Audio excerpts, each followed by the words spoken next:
What you see in front of you and what I'm going to show you over the next few minutes is what you need to, in your classroom or your home, to help your child learn mathematics.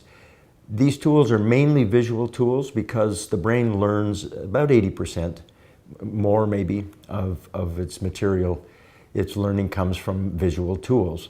And one of the recent additions to the curriculum is the term to subitize, which basically means the ability to look at a number of objects and know how many there are. So these little tools that we all come with help as well. So what you see here is this is a half a deck of power of 10 cards put in order. So there's 20 red cards and there are 20 blue cards. Your partner needs to have a different color than you do. The advantage for a classroom teacher, you would have 30 decks of these, 15 red, 15 blue. They have little letters on the back so that if you find one on the floor, you know which deck it comes from. These place value cards that you see here, we have a lot of them in a package so that you can make many, many numbers.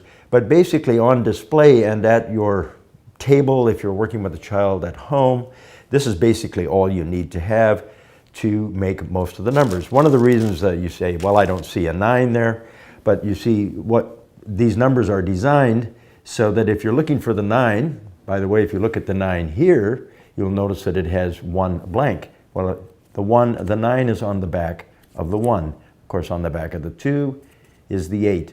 This is designed to help children learn about what I call their friendly numbers, so that basically you know the combinations to 10. And these are designed so that on the back of the 20 is an 80. That helps you with your hundredness cents. And then your thousandth cents on the back of a 100 would be a 900. And you notice that I just turned one over that's blank. And that's because sometimes you need to have the ability when you're dealing with multi numbers to make up a number. And so sometimes it will be blank, but just mainly on the tens and the hundreds and the thousands. And of course on the back of the 1,000 is the 9,000. So then we have these things, and these are just blocks that many classrooms have. Parents won't have access to these necessarily, so you might just want to get bingo or poker chips, and which you can use. But basically, they're organized. I usually organize these in 5s, and it's neat to have 2 different colors. Then you need to have this kind of egg carton is the best. The styrofoam, which is not recyclable, is the worst for the environment, but one way to use it is to use them this way. You basically just take an ordinary egg carton and cut 2 off so that you have a 10 frame. Then you can put these in the 10 frame. You will notice that if they're put in there like that, it's easy for the brain to see the 5 and the 5. If, however, you ask your child to fill it up and you give them, say, 2 of these, and you notice how they put them in, if they just go like this kind of thing, randomly put them in, what you're knowing is that the brain is having a difficulty patterning, and so it's not seeing it. So when you look at this orientation, it's very difficult to see 5 and 5. Your brain will see a 2 and a 2 and a 1 and a 1, and so it will force you into a counting mode. I don't want you to get the impression your children shouldn't count. They do need to count. But the overuse of counting for adding causes them serious problems later on. So basically, I never model this, but if a student does it, I let them, and then they just learn slowly over time that this kind of model is easier to see. It's easier for the brain to see. And so, so this is an 8.